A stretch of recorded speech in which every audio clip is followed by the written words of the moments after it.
delícia participar de um banquete. Aquele que oferece o banquete jamais o faz para desfrutar sozinho. Por isso, um banquete será sempre uma ação de graças da parte de quem oferece. O tempero de um banquete é o companheirismo. É o prazer de surpreender os convidados.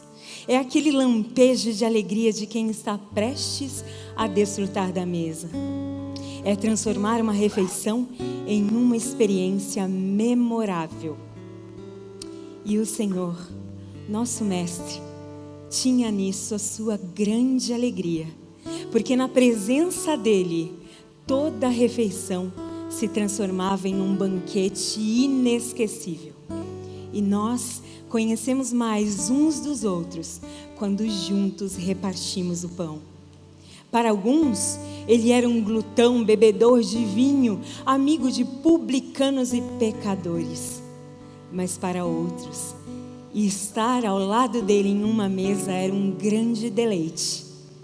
A mulher pecadora que entrou em uma casa sem ser convidada durante uma refeição e lavou os seus pés com suas lágrimas, recebeu a melhor porção de alimento daquele dia.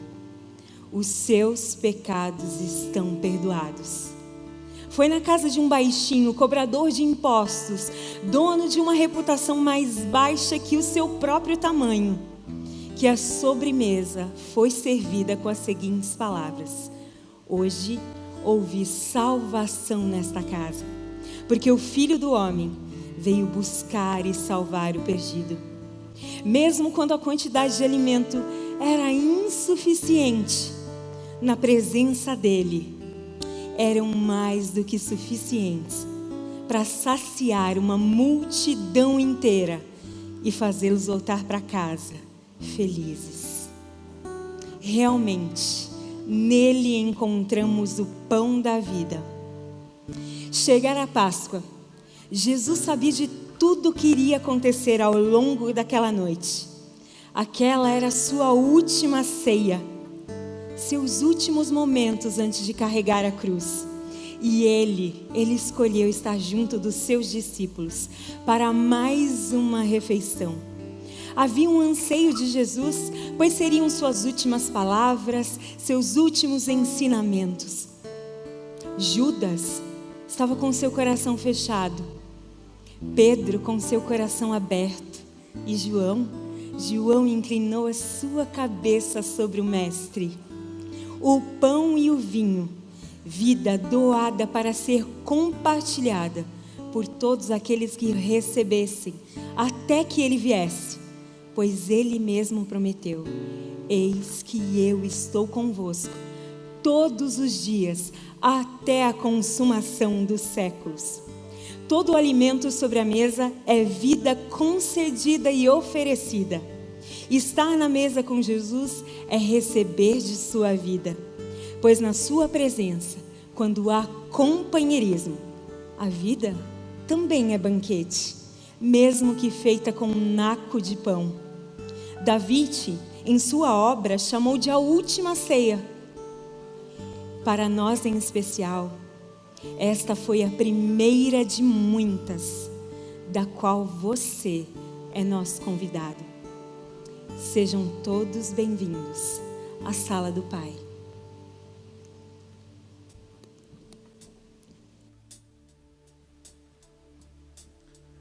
Pai, eu quero aprender a amar, mas é tão difícil não julgar e abrir mão do meu direito de justiça.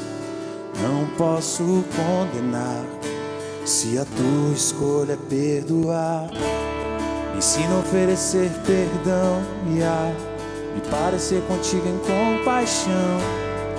Deus, livra-me de mim, guarda o meu coração, pois nas vezes em que tropeço, tenho em ti o que mais peço: perdão e misericórdia me alcançam e lançam pra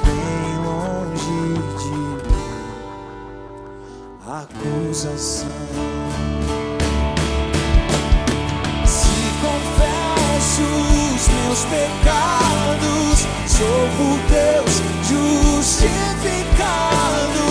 Deixo a culpa sobre a cruz, sou liberto por Jesus. Encontrei em seu olhar tanto amor pra recomeçar. Deixo o fardo sobre a cruz, sigo os passos de Jesus. Ensina a oferecer perdão e a me parecer contigo em compaixão.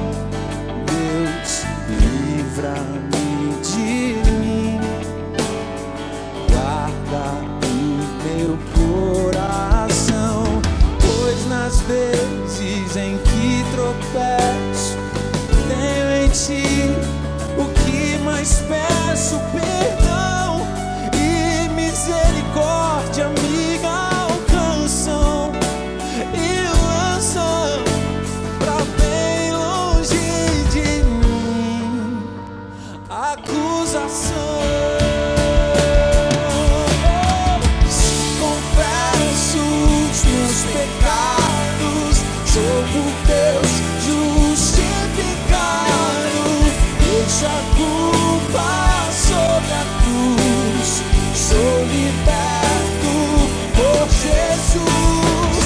Encontrei em seu olhar tanto amor pra recomeçar.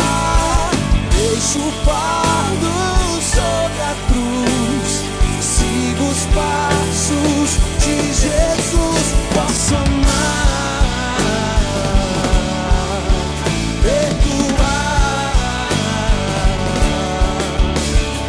Se confesso os meus pecados, sou por Deus justificado. Deixo a culpa sobre a cruz, sou liberto por Jesus. Encontrei em seu olhar tanto amor pra recomeçar. Deixo o fardo sobre a cruz, sigo os passos de Jesus. Posso amar, perdoar. Posso amar, perdoar.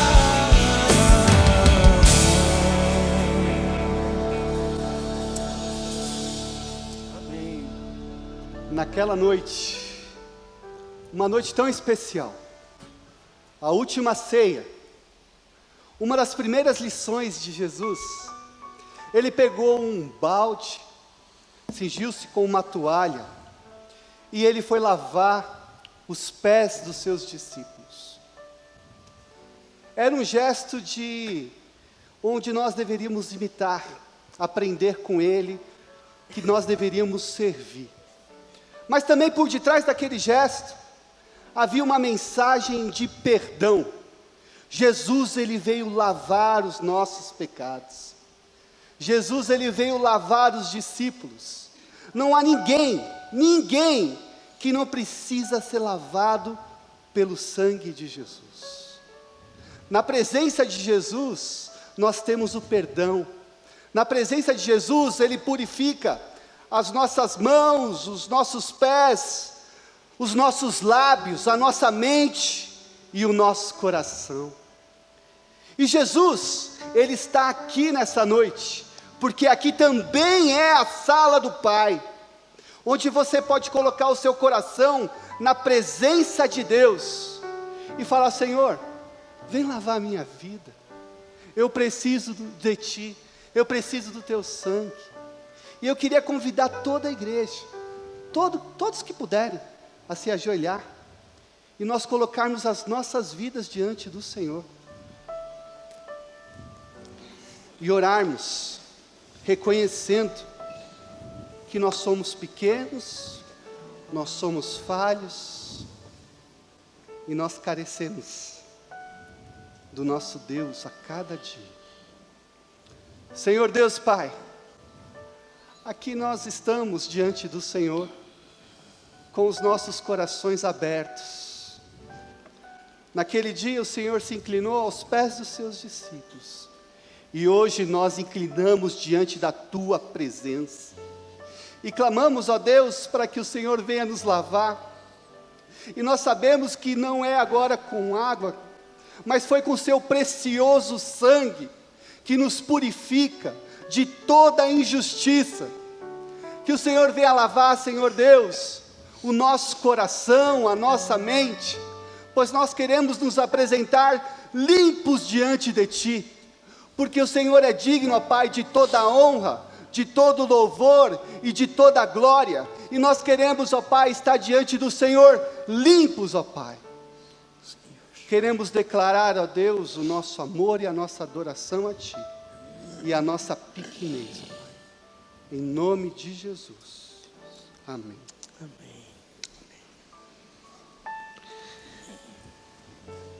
Eu vou começar a nossa conversa com um texto bíblico, lá de João, capítulo 13, no verso 3 a 5, que diz assim: Jesus sabia que o Pai lhe dera autoridade sobre todas as coisas, e que viera de Deus e voltaria para Deus.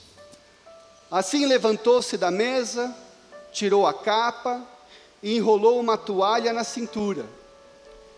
Depois derramou água numa bacia e começou a lavar os pés de seus discípulos, enxugando-os com a toalha que estava em sua cintura.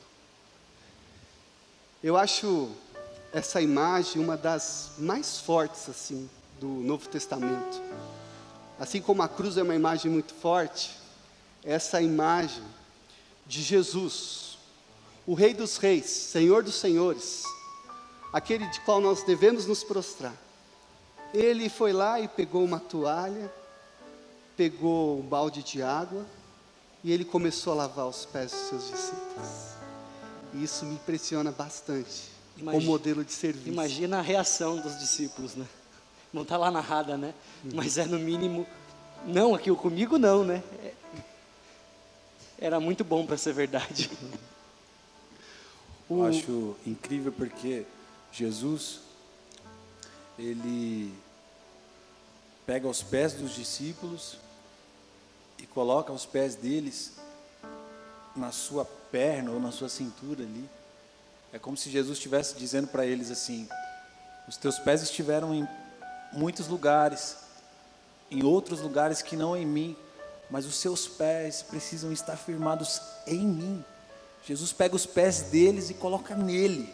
É em mim, eu sou a rocha, é em mim que vocês precisam se firmar, é em mim que vocês precisam estabelecer sua vida, tudo que vocês são. Sabe que uma figura do Antigo Testamento muito interessante, quando Deus diz para Moisés: tire as tuas sandálias, porque tu estás pisando em terra santa. Mas assim, aqueles pés estavam sujos, porque quem anda na poeira, com sandália, que é um calçado aberto, os pés ficam sujos. Aí ele diz assim: tira a sandália e pisa com os seus pés na terra santa. Tira a sandália, não é para falsificar nada, é para ser genuíno. Você está com os pés sujos numa terra santa, e no caso de Jesus, eu quero lavar os seus pés. Realmente é uma figura excepcional, né? E é impressionante porque o autor bíblico ali, João, faz questão de dizer, uns versículos antes, que Jesus sabia exatamente quem ele era, toda a autoridade que ele tinha recebido, e mesmo assim, o autor de todas as coisas se dobra e serve os menores, né? O maior de todos servindo os menores. E ele sabia bem quem ele era, para onde ele estava indo, mesmo assim ele serviu. Parece que Jesus não tem preocupação de caber nos estereótipos que o mundo cria. E o mundo diz isso, né? Quem é grande é prepotente, é alguém que não pode ajudar. Mas Jesus, ele não está nem aí para isso. E ele vem, muitas vezes, justamente para quebrar os estereótipos. Ele vem na contramão da expectativa das pessoas e mostra o oposto. O estereótipo que o mundo criou é contaminado pelo pecado. Eu vou mostrar como que deve ser de verdade. E é interessante porque qualquer um que olha para esse texto pode se encaixar nele. Porque parece que não importa quão longe a pessoa tenha andado, não importa por onde você tenha ido, o ponto é, todos nós andamos por caminhos que sujaram os nossos pés. E isso faz com que seja necessário que Jesus nos lave os pés. E Ele lava. Não importa por onde a gente tenha andado, não importa qual pecado a gente tenha cometido. Aquele que acha que é muito pecador ou aquele que acha que é pouco pecador. Jesus está disposto a lidar com cada um desses pecados. Aqueles que se consideram mais ou que consideram os seus pecados mais graves ou aqueles que consideram menos graves. Jesus quer lidar com cada um deles e limpar a gente de cada um dos nossos pecados. Estava ouvindo hoje de manhã, depois da nossa conversa, né? Alguém me disse o seguinte, que às vezes é muito difícil você mostrar o pé e deixar alguém mexer no seu pé. Não é? Porque as pessoas acabam tendo vergonha do pé, né? Por alguma razão. Ou porque tem uma, sei lá, ou porque não cheira bem, né? Frieira, né? Ou tem alguma coisa, ou porque... Direto, né? O problema do meu pé é a minha unha mesmo. Eu morro de vergonha. Mas as pessoas têm vergonha do pé por alguma razão, não é? E essa foi a figura que Jesus acabou pegando, né? Ele foi ali, se dobrou, pegou no pé das pessoas. É assim, tem essa questão de Jesus e tem a questão da própria pessoa, dar o pé, né? E dizer, pode lavar, né? Porque Jesus olha da perspectiva, não importa onde você andou, não importa como está seu pé, mas eu tenho que também saber por onde eu andei, porque na hora que ele olhar meu pé, ele vai ver que meu pé não está limpo, né? E ele vai então a troca, né? Ele vai lavar o meu pé porque eu deixei ele lavar meu pé. Eu podia ter, alguns dos discípulos podiam, aliás, Pedro tentou, né? Pedro até tentou. Tem um jeito de deixar o pé bonito, né? É a gente indo, né? Jesus fala para a gente ir, vão por todo mundo, prega o evangelho. E aí Paulo ele vai lá e emenda, né? Fala, como são formosos os pés dos que anunciam o evangelho da paz. E nessa hora a gente pode se sujar no meio do caminho, a gente tem certeza que Jesus pode nos lavar. O que a gente tem que lembrar também é que o lava-pés, ele é uma via de mão dupla. Porque isso que o Eduardo falou é verdade. A nossa principal atitude em relação a nós é enxergar a necessidade do nosso pé ser lavado e colocar o nosso pé sobre Jesus para que Ele lave os nossos pés. Mas Jesus termina esse episódio dizendo, assim como eu fiz, vocês devem fazer. Então, eu preciso lavar os pés dos outros. O que significa eu preciso perdoar os pecados dos outros. Se eu não perdoo o meu próximo, eu deixo o próximo com o pé sujo. Então, o que Jesus fez quando Ele lavou os pés dos discípulos? Ele perdoou aqueles que estavam mais perto dEle. Então pensa na sua família, no seu serviço, na sua comunidade, as pessoas com quem você relaciona. De quem você precisa lavar o pé? Alguém que ofendeu você? Alguém que está com os pés sujos? Você tem que fazer que nem Jesus. Se curvar diante desta pessoa. Pegar a água. Lavar os pés. E secar os pés. Essa não é uma mensagem muito popular, não. Não é muito popular. Não é muito popular. Agora, tem uma... Mas é isso, né? Essa questão de você lavar o pé de alguém, meu pé lavado por Jesus não garante que amanhã ele vai continuar limpo. Isso. E eu lavar o pé do outro também não vai garantir garante. Isso. que eu não vou ter que lavar o pé dele amanhã de novo. É porque, eu já lavei o seu pé uma vez, não vem não, né? Não é bem essa a conversa. Não é bem né? assim. Precisa Não é. existir esse compromisso de manutenção. Isso. Todos os dias, o tempo todo. Aliás, lavar pés era uma cerimônia diária. Em qualquer casa que você fosse entrar, os seus pés eram lavados. Então não é uma coisa incomum, é uma coisa muito comum. Talvez no momento do lava-pés, eles cantassem uns para os outros, né? Se confesso os meus pecados, sou por Deus justificado. Deixo a culpa sobre a cruz, sou liberto por Jesus. Encontrei em seu olhar tanto amor pra recomeçar. Deixo o fardo sobre a cruz, sigo os passos de Jesus, posso amar, É isso aí. perdoar. É interessante que Jesus lavou os pés de Judas, alguém que ele sabia que iria negá-lo dali a pouco. E Jesus fala isso durante a ceia: alguém aqui entre vocês vai me negar, alguém aqui não está limpo. E é interessante porque na lógica dos discípulos foi: se alguém vai negar, alguém é o pior, e se tem um pior, deve ter um melhor. E eles começam a interagir entre eles, diz o texto, se questionando quem era o melhor. Lucas, narrando o mesmo episódio, traz alguns detalhes no capítulo 22. Depois, começaram a discutir entre si qual deles era o mais importante. Jesus lhes disse: neste mundo, os reis e os grandes homens exercem poder sobre o povo, e no entanto são chamados de seus benfeitores. Entre vocês, porém, será diferente. Que o maior entre vocês ocupe a posição inferior, e o líder seja o servo. Quem é o mais importante? O que está à mesa ou o que serve? Não é aquele que está à mesa, mas não aqui, pois eu estou entre vocês como quem serve. De novo Jesus pega os padrões e inverte novamente. De novo Jesus pega e fala: pega os estereótipos que vocês usam aí nesse mundo de vocês, e está tudo errado. Eu vou mostrar para vocês o que é o certo. É interessante como os discípulos estão numa outra página. Eles estão diante do próprio Deus, o próprio Deus está lavando os pés deles, e apontando direções, apontando pautas, e eles estão aqui envolvidos numa picuinha pessoal, tentando saber quem é o maior.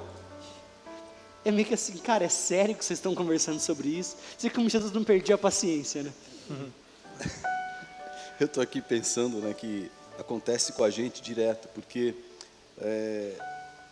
Jesus, o Rei dos Reis, estava prestes a morrer, ser traído, né? Ele sabia exatamente o que ia acontecer, e ele então proporciona aquele momento, num lugar separado, para estar com os discípulos, para tentar trazer eles para aquilo que ia acontecer, e os caras com a cabeça fora dali, com uma outra agenda. Quem é o melhor daqui da gente? Qual de nós é o tal? Né? Eu fico realmente... Se eles tivessem entendido o que estava acontecendo ali, a nossa conversa aqui seria totalmente outra. A gente estaria falando de outras coisas. Quando Jesus foi para Jerusalém, ele disse: eu estou indo para lá porque eu vou ser morto. Depois, quando ele chegou ali, que ele entrou montado naquele burrinho, cantaram hosanas para ele e tal, glorificaram. Ele tinha um foco. O foco dele era a cruz. Ele sabia que ele ia morrer. O objetivo dele era a cruz. O projeto dele era a cruz. E os discípulos estão discutindo quem é o maior. Cara, não tem nada mais fora da agenda de Deus do que a nossa importância. O Deus do céu estava caminhando para o Calvário. A ceia, ele disse: eu desejei estar nessa ceia porque é a última que eu vou tomar com vocês. Antes do reino, é a última. Eu estou me despedindo de vocês. Quer dizer, um um momento tão tenso, tão denso, né? Tão significativo, e eles, vaidade. Bom, você diz, Edu, que a liderança, ela, muitas vezes, é administrar vaidades, né? A vaidade está em nós, inúmeras vezes por dia. A gente quer ter a melhor ideia, a gente quer se sobrepor ao outro, a gente se julga melhor do que o outro, a gente despreza o outro, a gente quer ser o tal. Que ignorância isso diante do Senhor dos Senhores. Que absurdo uma pauta dessa. Não tem menor sentido isso. Isso mostra que a gente o homem, quando o pecado entrou no mundo ali, lá atrás com Satanás, a conversa da serpente com a mulher já foi essa. Foi essa. Olha, você pode ser melhor, você pode ser parecido com Deus, né? E dali para frente, a gente vive a vida querendo ser igual a Deus. Ser igual a Deus, tomar conta de todas as coisas, mandar e ser melhor que as outras pessoas. A gente é previsível, né? É, impressionante. E cai.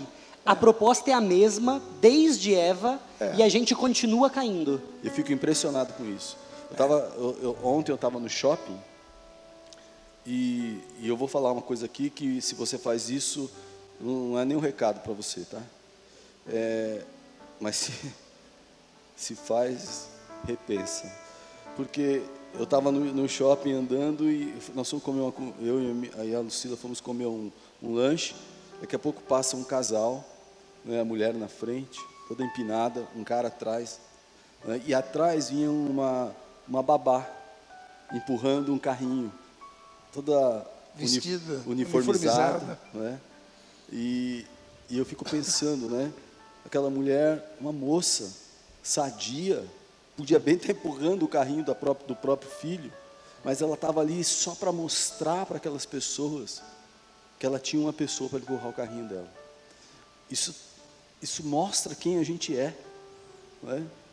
A gente não é nada e a gente quer mostrar o tempo todo que é alguma coisa, não é? E os discípulos estavam ali naquele contexto, eles eram os 12, talvez o lugar que qualquer um de nós quisesse estar, na presença de Deus, na presença de Jesus. E a conversa aqui entre eles era: quem é o maior de nós? Como é que pode uma coisa dessa? A gente sempre tem uma demanda, né? A gente sempre tem uma agenda que é, muitas vezes, completamente contrária à agenda do próprio Mestre, do próprio Senhor Jesus, né? Eles parecem crianças brigando diante de um adulto, né? Você consegue imaginar uma cena de uma criancinha, uma menininha, querendo colocar o sapato da mãe, aquele sapato de salto alto, e ela põe o pezinho e sai arrastando aquele salto, e não cabe nela, não é do tamanho dela, não foi feito para ela, né? Ou então um garotinho coloca o blazer do pai e fica com aqueles ombros enormes, né? Com a capa andando, é incoerente, não cabe nele, não é do tamanho dele. E às vezes a gente é exatamente assim, a gente quer vestir um sapato maior, a gente quer colocar uma roupa maior do que a nossa. A gente não percebe que a gente é pequeno, a gente é muito pequeno. E maturidade não tem a ver com colocar um sapato maior, ou ter capacidade, independência, ser forte e provar para os outros alguma coisa. Maturidade tem a ver com saber quem é. Saber que é pequeno, saber que é miserável, saber que é dependente da graça de Jesus. No texto fala mais abaixo que bem-aventurados os que fazem. Quando ele faz o lava-pés, se humilha, ele fala da bem-aventurados. O caminho feliz, bem-aventurados, um caminho feliz, ele não é ter a sua agenda, achando aquilo que é melhor para você, aquilo que eu determino, mas é a questão da agenda de Deus para nós. A gente tem essa mania de querer achar que a gente sabe o que é melhor, e que eu quero ser o primeiro e tudo mais, essa mania, esse setup que veio com a gente, e Deus sabe exatamente que o melhor para nós é essa inversão. quando nós deixamos de querer ser os melhores, para ser aquele que serve. Eu estou lembrando da passagem, a primeira vez que Jesus afirma abertamente que ele era o Cristo e porque ele estava fazendo o que ele estava fazendo, acho que é Mateus 14 ou 16, e logo quando ele fala aquilo que ele veio fazer, ó, galera, é o seguinte, eu estou indo para a cruz, tá? O meu caminho aqui é a morte, eu vim para morrer. Se você quiser me seguir, tome a sua cruz, negue-se a si mesmo e vem. E ali naquele momento, muitos discípulos abandonaram Jesus. Porque a experiência de estar com uma agenda diferente da de Deus é muito comum para a gente. Então a reflexão é essa, né? Qual tem sido a nossa agenda? Será que a gente está entendendo o que Jesus está fazendo na Terra? Será que... E vale lembrar, Dodô, que Na Sala do Pai traz justamente essa proposta de agenda, né? No primeiro, Na Sala do Pai, a gente falou do filho pródigo, né? Era um encontro marcado pelo pai para um banquete, e o filho resolve seguir sua própria agenda, seguir seu caminho. No próximo, Na Sala do Pai, no outro ano, a gente falou sobre Marta e Maria. Jesus quer ter intimidade, quer ter um encontro com elas ali, e as demandas estão chamando mais atenção, estão falando mais alto. Eu sou autônoma, eu sou independente, eu estou correndo atrás da minha agenda, eu estou fazendo o meu, porque se eu não fizer, quem é que vai cuidar de mim? Quem é que vai cuidar das minhas coisas, né? E agora, mais uma vez, Jesus está marcando um encontro precioso com os discípulos dele. E os discípulos estão, mais uma vez, discutindo as suas demandas, os seus interesses. E eu lembro de um discípulo que veio um pouco antes deles. E apesar de ter vindo antes, e apesar de ter tido grande honra em anunciar o Messias, grande honra em batizar o próprio Cristo, esse discípulo entendia exatamente qual era o seu lugar, porque quando ele foi questionado sobre o seu ministério, ele foi questionado mais ou menos assim: olha, o ministério de Jesus está crescendo, hein, João? Bombando. Você tem que correr atrás aí para acompanhar. E João olha para eles e diz: vocês estão completamente enganados. Vocês não percebem que é necessário que Ele cresça e que eu diminua. Eu sei quem eu sou. Ele é o Messias, Ele é o Cristo, Ele é aquele que mudou a história, que vai transformar a história da humanidade. Eu sou apenas um servo. Agora, dá para trazer isso para bem pertinho, porque assim, a gente vive a vida cristã, e a gente gosta da vida cristã, só que a gente insiste em ter a própria agenda, em ter o comando da nossa própria vida, em querer achar como as coisas devem ser feitas. E participar do ritual não garante nada. Então, participar dos nossos rituais não garante que você está vivendo dentro da comunhão da sala do Pai. Judas teve o pé lavado por Jesus, mas estava com a própria agenda. Quer dizer, participar do ritual não traz você para dentro da agenda de Deus. A agenda de Deus, ela está relacionada diretamente com o nosso coração. E é interessante porque essa pauta, essa agenda, ela é resultado daquilo que os discípulos valorizavam. E hoje é resultado do que a gente valoriza. Eu lembro de Paulo falando sobre Jesus, disse que ele, embora sendo Deus, não considerou que o ser igual a Deus era algo a que devia se apegar, mas se esvaziou. Ele era e não ligou para aquilo. Do outro lado, a gente tem o diabo, que não era, definitivamente não era, mas tentou se apegar a isso. Parece que todas as vezes que a gente se comporta assim como os discípulos se comportaram, e como invariavelmente nós nos comportamos, nós lembramos Deus uma pessoa, nós lembramos Deus sobre o diabo. Quando a gente tenta se apegar a algo que não é nosso, quando a gente tenta viver essa agenda diferente da que o Pai preparou para a gente tenta dizer para Deus que Deus não sabe administrar a nossa vida, a gente tenta dizer que Deus não é bom em conduzir a nossa história. Isso é terrível, porque mostra a miséria do nosso coração, mostra quão falido a gente está. e a necessidade que a gente tem de recorrer até Ele. Nós precisamos de Jesus, né? Olha, em um minuto, lembrar uma coisa, pastor Eduardo e eu vivi junto, talvez uma das experiências mais marcantes da minha vida. Quando a gente foi a Cáceres, juntos para visitar o trabalho lá na creche, nós fomos visitar um casal de missionários orientais. Eles vieram, trabalharam entre os índios, fundaram igrejas, treinaram pastores, fizeram durante 50 anos o trabalho deles. Quando eles vieram do Oriente, cada um veio com uma malinha, daquelas velhas malas de tipo de couro, assim, quadradinha, sabe? Cada um veio com a sua mala. Eles estavam voltando da Coreia, né? Coreia. Eles estavam voltando para a Coreia, depois de 50 anos, cada um com a sua mala. A casa que eles construíram, eles disseram para nós, e para o Marcos, né? Koshmir, dizendo, estamos deixando essa casa para a missão, estamos deixando essa casa para o pastor que está fazendo viagem entre as igrejas, e depois de 50 anos, cada um tem a sua própria malinha.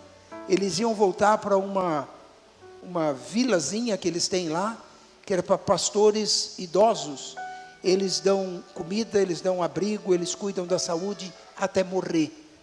Eles cumpriram a missão por 50 anos e voltaram para essa vila de pastores e missionários aposentados. Cara, é assim, você olha, era dos menores, daquilo que Jesus falou de João Batista. Entre os homens, né, ninguém foi tão grande quanto João Batista. E o que foi João Batista para nós? Humanamente falando, foi nada. Certo? Parece que invertido os valores. E parece assim que abrir mão da nossa agenda para se apegar à agenda de Deus sempre traz reflexos e benefícios para os outros. Não diz respeito a gente, mas aos outros, né? Exatamente. Eu fico pensando, o que seria da humanidade se Noé tivesse falado, quer saber, Deus? Tô fora. Deixa chover, escolhe outro aí, tá tudo certo. Ou então Abraão, né? Não, Deus, eu não vou sair da minha terra, eu estou bem aqui, eu vou me apegar à minha agenda. Então diz respeito aos outros, tem gente sendo abençoada quando a gente abraça a agenda de Deus. Né? O fato é que, nesse reconhecimento de que Deus tem uma agenda, a gente afirma a nossa própria incapacidade. Todas as vezes que a gente olha e diz que precisa se submeter ao padrão e à agenda de Deus, nós dizemos que nós não sabemos, mas Deus sabe. Que nós não podemos, mas Deus pode. Nesse episódio sobre o qual a gente está conversando, Jesus serviu os seus discípulos, serviu a ceia para os seus discípulos. E agora a gente também vai participar de um momento assim, a gente também vai participar da ceia. Nós vamos ser servidos uns pelos outros, mas nós também vamos afirmar, a gente vai reconhecer que nós somos pequenos, que nós não podemos, que nós precisamos da intervenção de Deus nas nossas agendas, precisamos que Deus tire nossa agenda e coloque a agenda dele. É com essa perspectiva que eu quero convidar você a pegar o pão, a pegar o cálice. Primeiro você vai pegar a bandeja e vai servir o seu irmão do lado, nessa ideia de que você é um pecador e de que é necessário fazer a manutenção desse encontro, é necessário fazer a manutenção desse compromisso de afirmar para si mesmo: nós somos pequenos e Ele é grande, nós não sabemos, mas Ele sabe, nós precisamos nos recolher de volta ao nosso tamanho original, para que Cristo seja engrandecido por meio da nossa vida. Então você é nosso convidado para participar desse momento, servindo uns aos outros, afirmando dependência de Cristo Jesus. Passar a bandeja para a pessoa do lado, aí você se serve e ela faz a mesma coisa, assim a gente serve uns aos outros.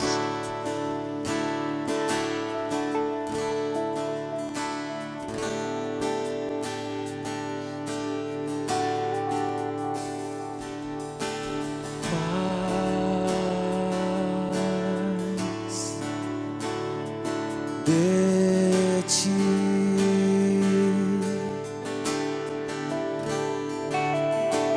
mais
que eu diminua, que Ele apareça e eu me constranja com a sua glória e todo seu amor, infinita humildade, servo de todos os irmãos.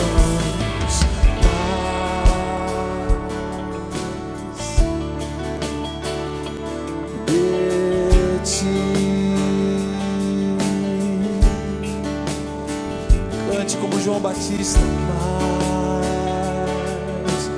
Mais de ti, menos de mim e menos de mim, menos de mim e menos de mim, menos de mim.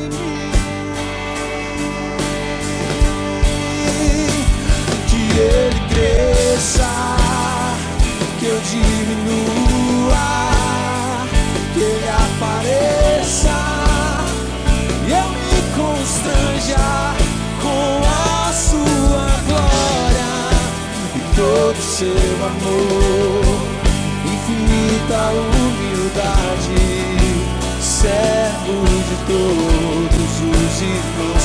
Que Ele cresça, que eu diminua, que Ele apareça, que eu me constranja com a sua glória e todo seu amor, infinita humildade, servo de todos os irmãos. Que Ele cresça, que eu diminua, que Ele apareça e eu me constranja com a sua glória e todo seu amor, infinita humildade, servo de todos os irmãos. Na noite em que Jesus foi traído, Ele pegou o pão, partiu, serviu os seus discípulos e mandou que eles participassem daquele momento em memória dele, lembrando de Jesus. E lembrar de Jesus significa não somente manter na mente aquilo que Ele fez, mas adotar para si mesmo o mesmo procedimento que Ele adotou, considerando os outros superiores a si mesmo. Com essa perspectiva, eu convido você então a comer do pão e a beber do suco, lembrando de Jesus.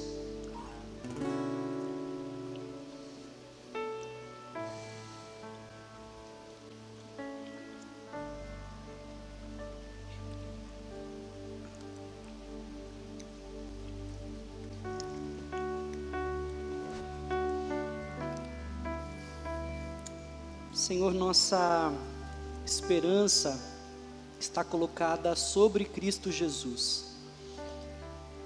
Porque quando olhamos para nós mesmos, nós não vemos perspectiva de podermos atender a estas ordenanças do Senhor, de amarmos aos outros, de servirmos aos outros, porque o nosso coração por natureza é egoísta e vive em sua própria função.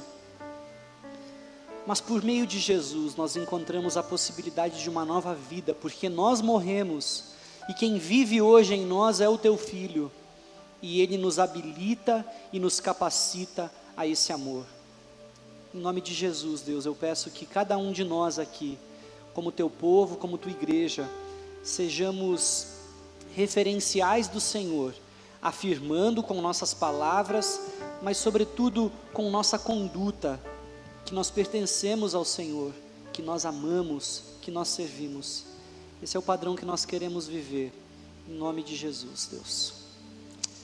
Quero pedir para você passar os cálices para as extremidades, os nossos irmãos vão passar recolhendo, e a gente vai ser relembrado sobre essa necessidade de afirmar a necessidade de que Ele cresça e de que a gente diminua sempre. Que Ele cresça, que eu diminua, que Ele apareça, que eu me constranja com a sua glória e todo o seu amor, infinita humildade, servo de todos os irmãos.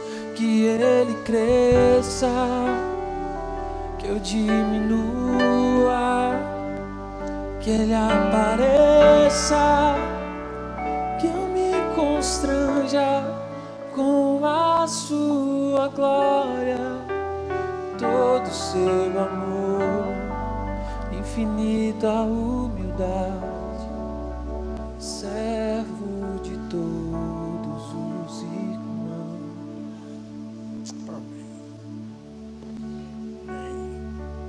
O tempo passa muito rápido, né? Já são 43 minutos que a gente está aqui. O ponto aqui para nós e para a última parte da nossa conversa, ela sai de um texto muito importante que está em Apocalipse 3:20. É um texto muito conhecido. Nós vamos ter ali na tela, e nós gostaríamos que todos lessem. Nós gostaríamos de ler esse texto de forma conjunta. Vamos lá? Diz assim: preste atenção. Estou à porta e bato. Se você ouvir a minha voz e abrir a porta, entrarei e juntos faremos uma refeição como amigos. Apocalipse 3:20. Esse texto, em geral, ele é usado por alguns pregadores meio desavisados como se fosse uma estratégia de ajudar alguém a entender quem é Jesus, como se fosse um texto para evangelizar uma pessoa. Mas nós sabemos que esse texto foi escrito à igreja. Não é que Jesus está batendo na porta do coração de uma pessoa que não tem Jesus. Jesus vem e bate na porta, não é? E essa porta, ele está batendo na porta da igreja, não é? E aí ficou a nossa conversa, né? Se era para ouvir ou abrir, né? Então, e aí vocês me ajudem agora. Parece que ouvir é abrir, né? Mas a gente também falou que um pouquinho antes disso, o que aconteceu com essa igreja? Para Jesus estar do lado de fora dela. O que aconteceu para essa igreja precisar que o mestre, que o dono, o senhor da igreja, se posicione diante dela, bata na porta e diga que ele quer entrar e quer cear? O que aconteceu para esse povo ter esfriado o seu coração ao ponto de rejeitar a presença de Jesus, né? Fica a pergunta, né? Porque essa igreja, ela não existe mais. São igrejas daquela época e que hoje não existe mais. São ruínas. Havia um povo ali. Havia pessoas que adoravam a Deus ali. Provavelmente havia um pastor. E de repente aquela igreja agora não tem mais. História. Tem um texto que você falou, né? Hoje de manhã eu falei que o contexto imediato anterior explica o porquê que Jesus está para fora da igreja, né? Porque ele fala, e é justamente a nossa discussão. Jesus acusa, né, a igreja falando assim: vocês dizem, eu adquiri riquezas, eu sou rico, eu não preciso de mais nada, eu não preciso de mais ninguém. Jesus está falando isso para essa igreja que deixou ele do lado de fora. Então parece que a maneira pela qual uma igreja afasta Jesus do centro dela é, de novo, buscar a sua própria agenda e não se apegar à agenda de Deus. Quer dizer, quanto mais cheio de si a gente é, menos de Jesus a gente tem. Exato. Quer dizer, Mais os ricos dois, de nós mesmos, mais pobres de Deus. Mais pobres de Deus. Que era o caso da igreja. Que só a igreja consegue ficar nesse estado, né? Porque essa bronca de Jesus para a igreja, ele diz um pouquinho antes assim: eu sei o que vocês fazem, vocês não são nem frios, Nem quem. mas também não são quentes. Era melhor que vocês fossem frios, porque assim, se você é frio, se você está longe, talvez seja muito mais fácil eu te alcançar, eu te convencer, eu transformar a tua vida, porque talvez seja mais fácil chamar a tua atenção. Agora, você não é frio, mas você também não é quente. O único povo que consegue estar num estado como esse é o povo que está dentro da igreja. É o povo que escuta as batidas de Jesus na porta, mas está com preguiça de abrir, porque está nas suas demandas, ou finge que não é com ele, talvez seja com o irmão. Deus está falando com o irmão aqui hoje, hein? Nossa, olha, tem muita... Que pena que olha, fulano que pena não veio. que não veio, porque se viesse... Só a gente tem a capacidade de se tornar morno. É a gente que está dentro da igreja. Quem está lá fora não tem essa capacidade, eles estão frios. Jesus está dizendo que às vezes quem está lá fora está melhor do que a gente, porque aqui dentro a gente é morno. E o morno faz uma coisa com Deus. O morno, ele Causa náuseas, deixa Deus enjoado, a ponto de querer vomitar, de querer pôr para fora. exatamente o que o texto diz. Eu acho que o motivo disso que você está falando, Fê, é que fica claro, se você é quente ou é frio, fica claro aquilo que você precisa. Agora, muitos de nós nos encontramos nessa posição de mornidão, e aí meio que nem a gente sabe o que precisa, porque vem uma palavra de alerta, não é bem para mim, vem uma de correção, não é bem para mim, vem uma palavra de salvação, também não é bem para mim, e a pessoa não entende, nem ela sabe muito bem aquilo de que ela precisa, e é perfeitamente possível se encontrar nessa condição. A gente conversa muito nos preparos dos cultos, em ser intencional no conteúdo que vai tratar, na música que vai cantar, em costurar para que seja uma experiência que aponte para uma única direção. E a grande preocupação é para que você não chegue aqui com a sua própria agenda e esteja completamente desligado, desconectado daquilo que Deus está fazendo. Porque é possível que você venha aqui, domingo após domingo, ouça tudo que é dito aqui, domingo após domingo, e saia daqui indiferente. É possível que você venha para cá e passe o domingo inteiro, talvez no Facebook, talvez, enfim, consultando qualquer outro tipo de conteúdo, senão aquele que Deus tem para você. Deus prepara a sala do Pai. Deus, Ele prepara quando Jesus, Ele veio. Jesus, Ele veio até nós. Jesus, Ele prepara porque Ele preparou aquela sala daquele dia lá, da última ceia. Ele avisou os discípulos como ia acontecer. Jesus, Ele se faz presente, ansioso para o nosso encontro. Foi Ele que bateu na porta. Estou à porta e bato. Jesus se apresentando. E aí, muitas vezes, nós nos distanciamos. Ele vem, mas nós não. Muitas vezes nós ficamos inertes. Deus já falou, Deus já bateu, e nós precisamos ouvir e entender. Mas aí vem a poluição, né? Aquele monte de coisa que é a nossa agenda, que é o que estamos tratando hoje. Aquilo que a gente quer, aquilo que nós achamos que é melhor para a gente. E aí você tem a oportunidade, porque é mais uma sala do Pai, né? E esse ano a gente tem muitos elementos que podem distrair nossa agenda, né? Esse ano tem eleição, e é muito possível que isso gere uma comoção popular que faça a gente depositar todas as nossas esperanças num candidato A ou num candidato B. Vai dar errado. Tem Copa do Mundo. É possível que as pessoas também olhem e coloquem aí o seu lazer. Vai ser esperança, né, para todo mundo, porque agora tem diversão. Então as distrações que nos vão ser propostas são muitas. Mas o convite de Jesus, esse primeiro domingo do ano, é para a gente abrir a porta como igreja para Ele, para que Ele entre e ceie com a gente e adeque a nossa agenda à agenda dele, né? Jesus quer fazer isso. Queria fazer duas observações. Uma que você falou pela manhã, e eu quero acrescentar nisso, é que nós, como igreja, nós somos o que nós somos como indivíduos.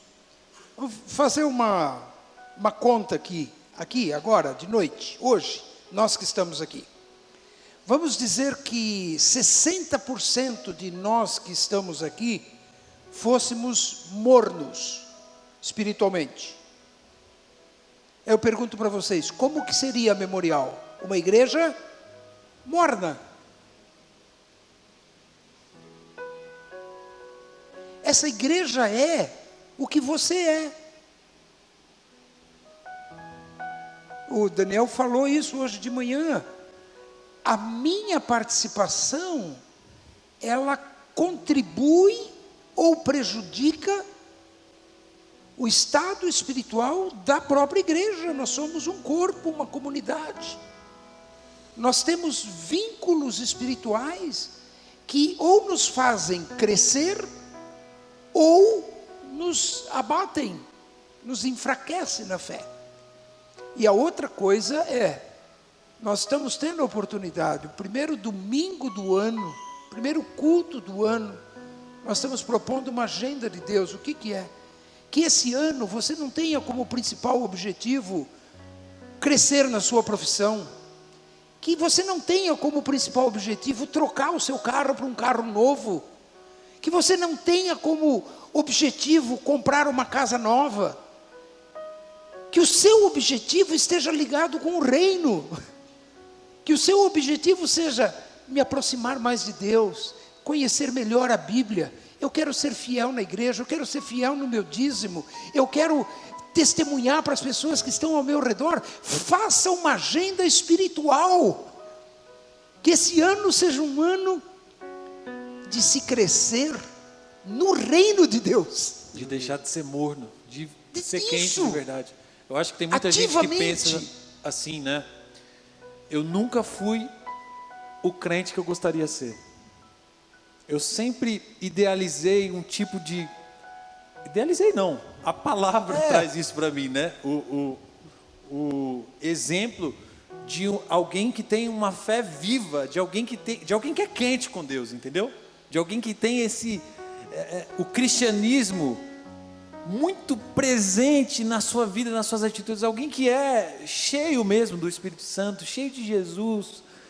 O seu olhar tem Jesus, o que você ouve como Ele, o seu jeito é parecido com o dele, sabe? Essa vida cristã, que parece que a gente persegue, ou talvez não está perseguindo o quanto deveria, mas parece que é uma utopia, parece que é distante demais. Eu nunca cheguei a ser o tipo de crente que eu gostaria de ser.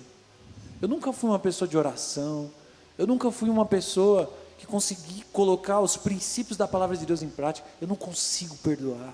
No fundo, eu não consigo perdoar. Eu não consigo amar. Eu não consigo me doar, me entregar para Deus. É sempre um pouquinho, é sempre eu estou sempre morno. Precisa mudar a agenda. Precisa mudar. Jesus, Mudar a agenda. ele teve todo aquele momento com os discípulos tiveram aquela discussão em torno de quem é o maior, de quem é o menor. Jesus, ele podia ter pegado aquela toalha e jogado a toalha. Fala, não dá, com esses não dá. Logo em seguida, ele ia orar com os seus discípulos, né?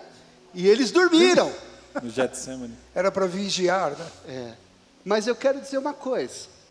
Aqueles discípulos são como nós aqui. Às vezes estão aí, às vezes a gente dorme. Mas valeu a pena.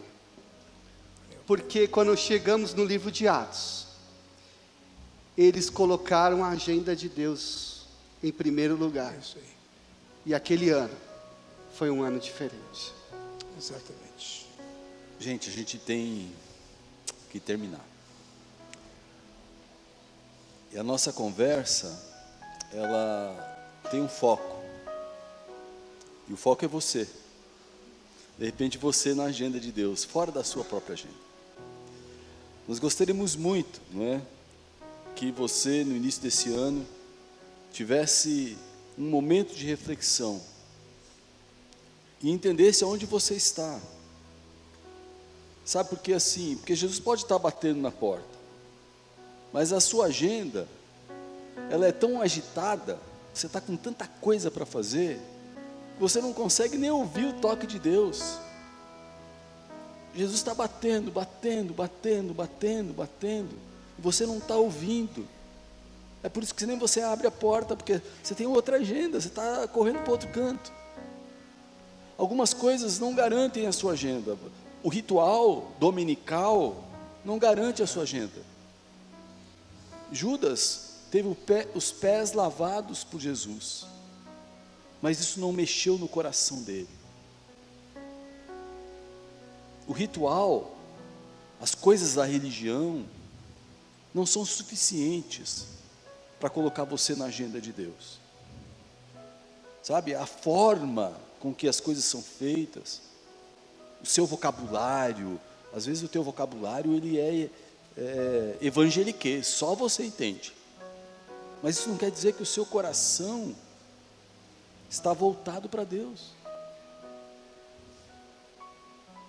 Não são os seus aleluias, as suas orações, para que todo mundo ouça, não são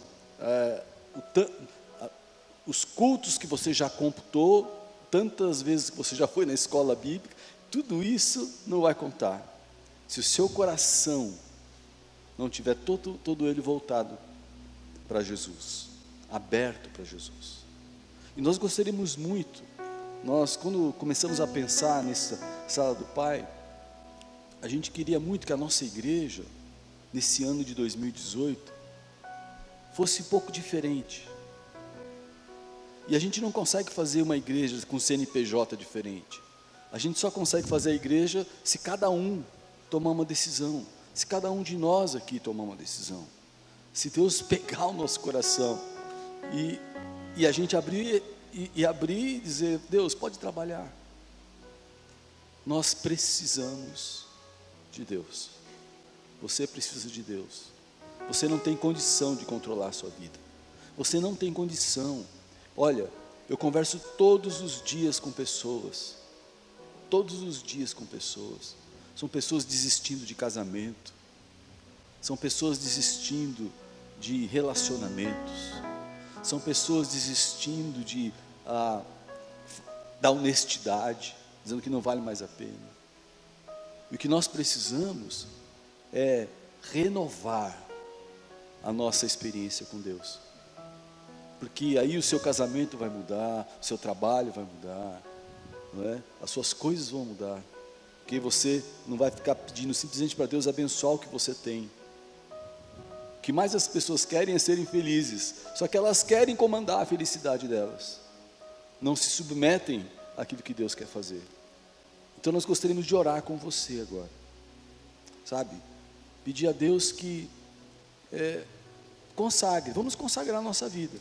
Felipe vai cantar essa música, e essa música é uma oração, que você pode acompanhar, você pode ficar de olhos fechados, de olhos abertos, mas ore, e Deus, eu preciso de Ti de verdade, eu não consigo mais controlar a minha vida, comandar a minha vida, eu quero consagrar a minha vida a Jesus. Quero abrir a porta do meu coração para o Senhor Jesus ser o dono, ser o comandante, ser aquele que vai botar ordem na bagunça que está ali. É esse tipo de gente que nós estamos precisando para fazer diferença nesse mundo. Um mundo que está perdido, que está desorientado, que está caótico. Nós precisamos de gente centrada, mas não centrada na própria agenda, centrada na agenda de Jesus, na agenda de Deus. Porque eu quero dizer para você, para terminar isso antes da gente orar, você pode estar dentro da sala do Pai, mas completamente fora da agenda de Deus. Completamente fora da agenda de Deus. Você pode estar vivendo dentro do contexto da igreja, mas completamente longe de Deus. Não é isso que a gente quer. Então vamos orar consagrar nossas vidas. Enquanto Felipe canta, você faz disso a sua oração.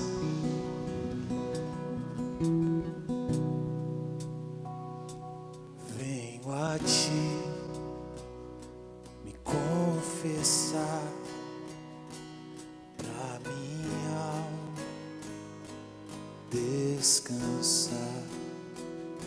Sem tuas mãos perdido estou, guia-me por teu amor.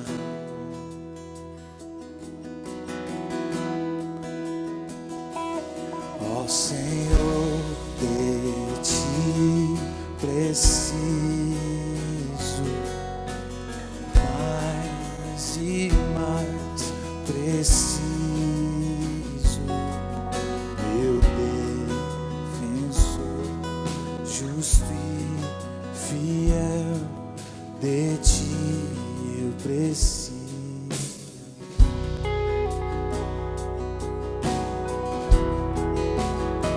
Se estou perdido, encontro a graça, e onde a graça tu estás. Se estás aqui, a liberdade, tua vida em mim é santidade.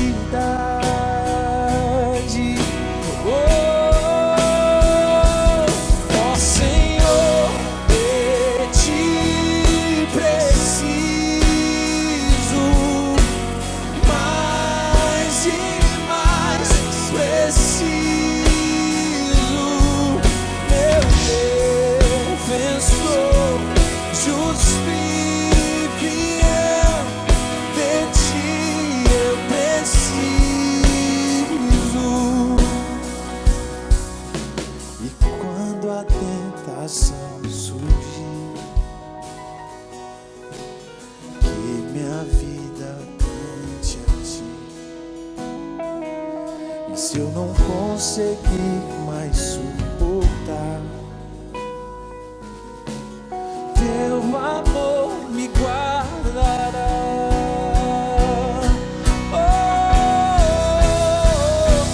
Ó Senhor, de ti preciso, mais e mais preciso.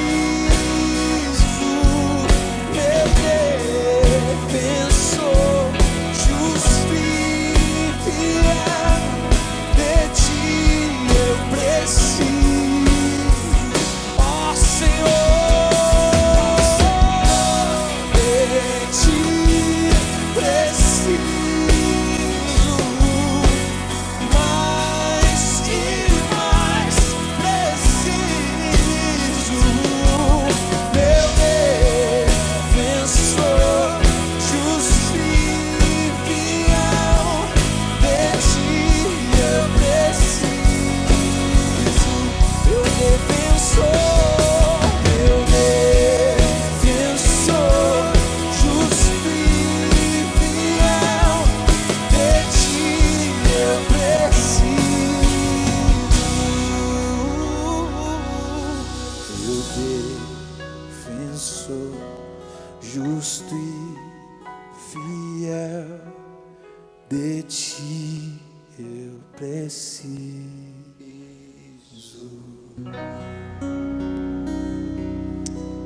Senhor, a nossa oração nesta hora é exatamente esta: precisamos de Ti. Não temos para onde ir, não temos para onde correr. Sabemos que não são os rituais, nem a religião, não são as obras que fazemos que vão fazer qualquer diferença dentro do nosso coração. Dentro do nosso coração, só Jesus, só o Senhor Jesus. E Senhor, no sentido certo da palavra, aquele que comanda, aquele que dita como as coisas devem ser. E a nossa postura apenas de obediência, a nossa resposta apenas submissão, sem agenda própria, sem este pedido egoísta de que o Senhor simplesmente abençoe os nossos planos. Mas o que nós queremos, ó Deus, é nos juntar aos teus planos e nos envolver naquilo que o Senhor quer fazer, para que sejamos bem-sucedidos, para que sejamos bem-aventurados e felizes. Por isso, ó Deus, consagramos a nossa vida ao Senhor, consagramos a vida da nossa igreja ao Senhor, a vida das nossas famílias, dos casais, das nossas crianças, dos nossos adolescentes, dos nossos jovens, dos nossos idosos. Consagramos a nossa vida ao Senhor. E, ó Deus, se há algum mau caminho pelo qual estamos andando, ó Deus, nos ajude, precisamos do Senhor, queremos nos desviar disso, Senhor. Por isso, transforma a nossa vida, em nome de Jesus.